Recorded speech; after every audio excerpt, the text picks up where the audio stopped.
Hello and welcome to another interview of the InTheStudioUK Podcast, hosted by myself, Chloe. And me, Adam. On this episode, we spoke to EDM artist Juliette Louise about her inspiration, how she got into music, and some of the people she's worked with recently. Make sure to like, subscribe, and turn on notifications to never miss an episode. Take it away, Adam.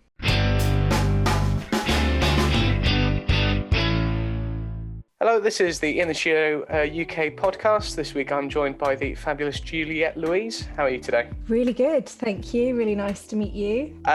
So to those unfortunate few who haven't heard your music yet, how would you describe the genre of music that you create? As I mentioned, my background is very much classical, but growing up in London, falling into the rave scene in my teens, definitely had a huge influence going to raves, like World Dance, Helter Skelter, Telepathy, and really falling in love with like hardcore, jungle, drum and bass from those days. And I actually was a dancer at raves times as well.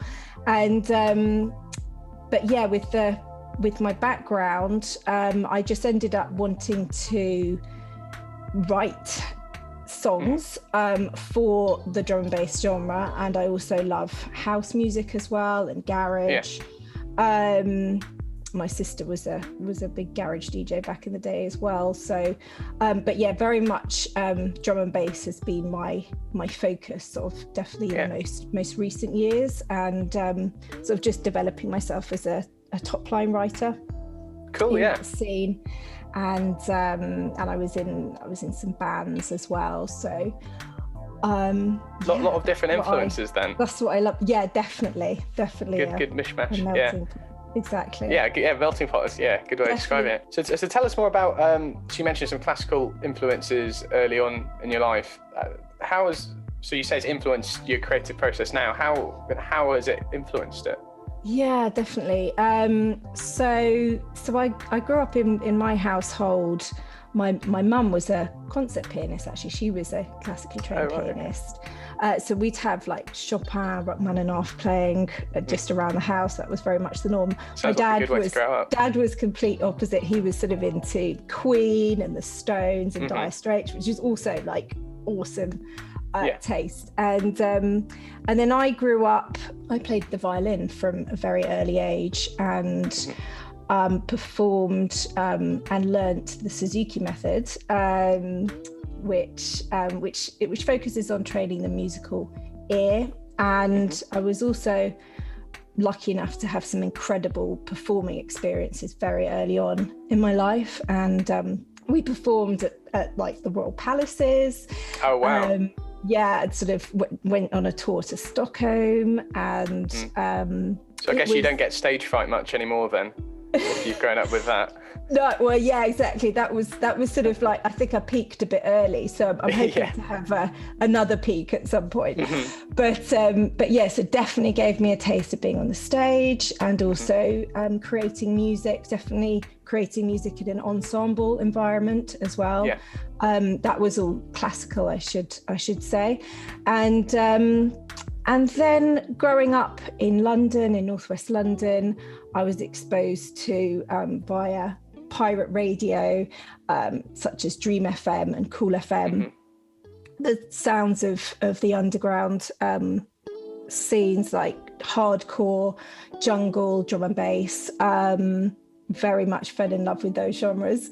Not a logical progression from no, it's very polar opposites. But I think I at that point in my teens, I think I needed a change, and I just fell in love with that scene, and started going out myself, and actually danced a couple of raves as well, including World Dance and Garage Nation, and started sort of jumping on the mic as well when I was out clubbing. Sort of, I remember one time I was in Ibiza actually, and Luck and Neat were on the decks and just sort of jumping on the mic about 4 o'clock in the morning, and they were like, oh, you know what, you're all right at this, and just that kind of thing kind of spurred me on. And I sang at one time on Flex FM, London's Flex FM as well. Right, okay. And then since then I've kind of been in bands, sort of gigging around London, and then got into just sort of writing top line melodies and working with different producers, releasing music, and focusing on drum and bass. Yeah. Well, I find it interesting. You mentioned, you've played with a variety of bands, and you're saying collaborating with lots of different producers. Do you find you collaborate better with other people then when you're writing music, or do you prefer doing it by yourself, or is it just kind of whatever takes your fancy at the time? Yeah, so I was in a couple of bands. I was in like an electro band. I am sort of very into house as well, house and garage as well. And then I was in a drum and bass band that was my own material, and that was we had a fabulous junglist drummer who I'm still in touch with, and sort of when sort of gigs start up again, we might go and do something, and then I had a DJ as well, and then just in terms, I am a mum as well, so I did pop out a couple of kids at some point in between, and then since then I've found it easier sort of working with producers and sort of just sort of, I guess, being more independent, and sort of, well, I suppose everybody's working from home at the moment, but sort of just, it sort of opens up sort of more opportunities at the moment. I would certainly be in a band again, but at the moment I quite like being a solo artist, and then just working with lots of different producers. I guess you're in control of what you can do, which is quite nice. Yeah. How have you found recording at home? Obviously, we've had lockdown. I didn't realise you had 2 kids as well. That must have been quite interesting to balance.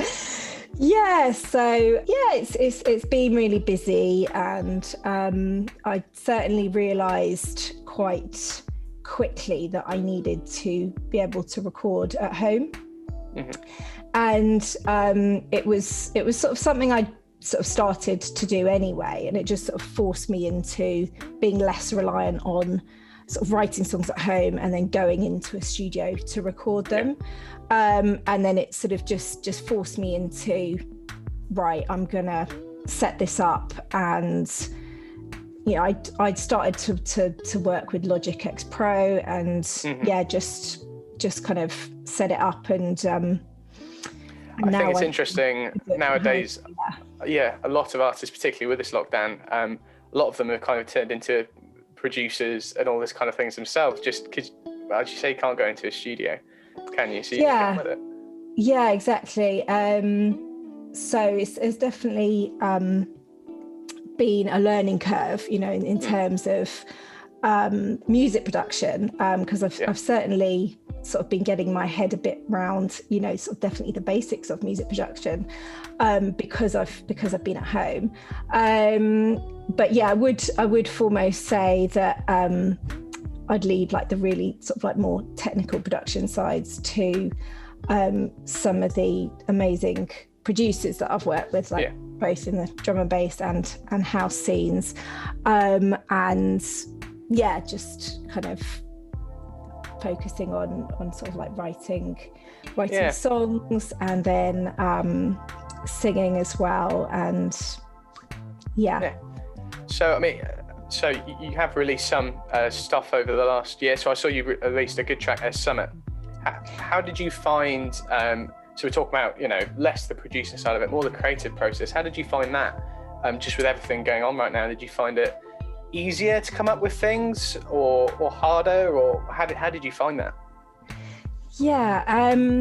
So Summit was with an Austrian DJ producer, Heart and Furls, who I'd been in touch with, and we'd wanted to do a track together for a while. And we'd been working together on this track for a while, and then this was all at home, like so many musicians at the moment in lockdown, and we just sort of came up with something we're both really happy about, and it was quite to do with actually sort of relationship and sort of reaching possibly a plateau, and whether to continue or go back and not looking back.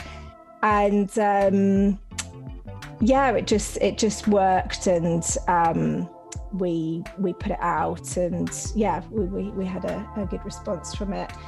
We did that, and then I'd also released a house track with a Finnish producer as well last year, and he does sort of like quite sort of techie house, Mr. Maunus, and so we'd done it was sort of like a funky sort of deep house track. I guess I draw inspiration on, relationships or experiences in life, or just speaking to other people, what they're going through as well. What if this was to happen? And lots of different aspects then, I assume you're looking forward to performing some of this stuff live and just getting back to live shows soon enough. Definitely. Really looking forward to that. I had been asked about doing a couple of festivals, but I mean, you just don't really know what's going on at the moment. It's hard to say. But, I think apparently we're past the peak, the second wave, as they say. Hopefully by the summer, I think we might have a bit more normality. But I think everyone's sort of adjusted to it as best as they can now. But certainly when the weather starts to get a bit sun's better. out, some good music from yourself, sounds like kind of thing everyone wants to be at the moment.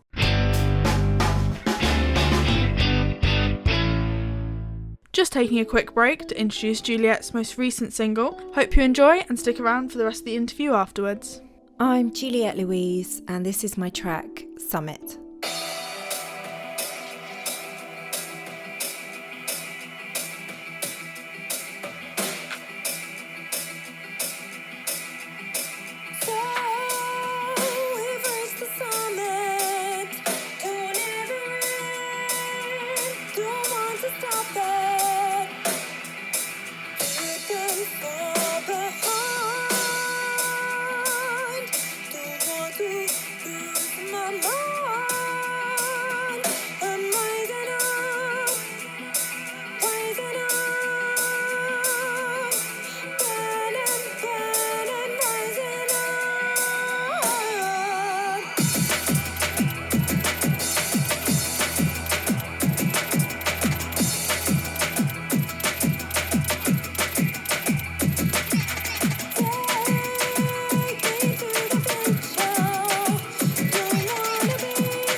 I am sort of working on sort of starting an EP as well. So I was just about to ask about that. Yeah. So do you have a name for it yet, or are we too early days for that? It's a bit too early days, but we're sort of putting a collection together of sort of between like 6 to 8 tracks, and then that will be hopefully ready to start releasing, and hopefully sort of coincide with the time that we'll be able to perform a bit of it as well. But so that's going to be mainly drum and bass. Cool. But I like to because my singing training sort of background was classical. I like to sort of try and sort of bring in some sort of haunting melodies and have that sort of slightly crossover feel to it. Prior to this, you mentioned Kate Bush was an inspiration, I think, did you say? Yes. Similar you might have read that somewhere. Kind of thing? Yeah, so definitely. I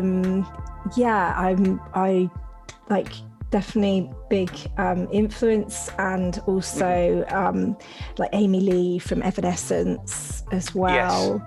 Yes. I did definitely get that vibe when listening to a couple of your tracks, actually. I could definitely hear that coming through. Yeah. Oh wow, that's a huge compliment. So definitely like big fan of hers.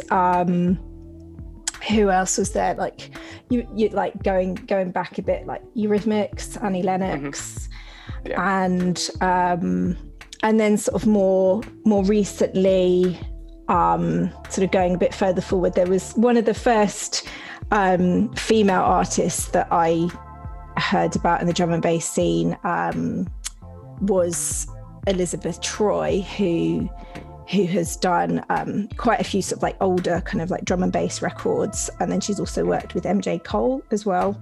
Right, okay. Who would be amazing to work with as well.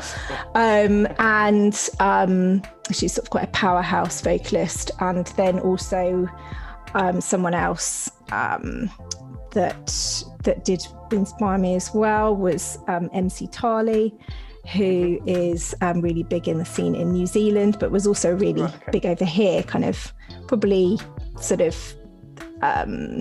more so sort of a while ago, but she was one of the first vocalists sort of to sign with like the Full Cycle crew, Ronnie Size's label, and her album Lyric on Your Lip was certainly something that inspired me, and other artists like I Am a Ra, and then possibly Sia as well. She did. Same again, huge range of people you're listening to influencing you. I guess it makes it quite. But even just the stuff you've been performing with, you've obviously very versatile artist, it's definitely does come through in your music, has to be said. So you can definitely hear lots of different things going on, which is really cool. Yeah. So to bring it back to what you're doing right now, I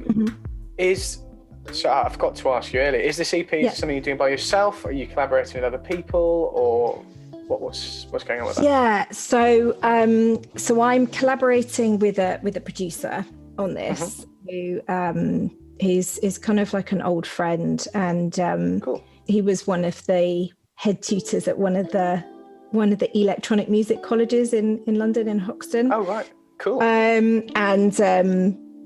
We just ended up with this idea of doing an EP, and so we're sort of working on that, and that's definitely keeping me busy, and so that's exciting to share some of that at some point. Yeah, I know we'll be very, very excited to hear the final product when it comes out.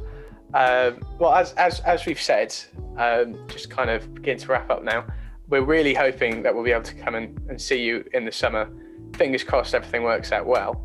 And so I guess my final question for you is, obviously if we went to see you, it'd be fantastic. And we'd probably want to buy you a drink after you'd finished playing. Awesome. would be your drink of choice? Yeah, well, you can hold me to that. That's okay. What would be your drink of choice after a gig? I think after a gig, depending on where I was, I think here in London, I've usually had beer after a gig. If we're going somewhere like Ibiza, I might go something a bit more fancy, maybe like a glass of champagne. Ooh, or a cocktail. Yeah.